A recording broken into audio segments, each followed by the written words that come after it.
പട്ടുകുടകൾ വാനിൽ ഉയർത്തിക്കൊണ്ട്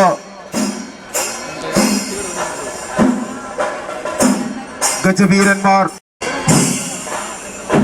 മേളപ്രമാണിമാർ താളമേളങ്ങളിലൂടെ നമ്മളുടെ മനസ്സ് പൂരപ്പെരുമയുടെ അത്യുന്നതങ്ങളിലേക്ക് ആനയിക്കുമ്പോൾ ഗജരാജരത്നം തെച്ചിക്കോട്ടുകാവ് രാമചന്ദ്രൻ ഭഗവാന്റെ തിടമ്പേറ്റിയിരിക്കുന്നു. അഴകിന്റെ നിറതിങ്കളായ ചെർപ്പുളശ്ശേരി പാർത്തൻ, തൃശൂർ പൂരത്തിന് അണിനിരക്കുന്ന പാറമേക്കാവ് പത്മനാഭൻ, മുള്ളത്ത് വിജയകൃഷ്ണൻ, തടുമ്പഴിക്കുടം വാസുദേവൻ, മുള്ളത്ത് കൈലാഷ്,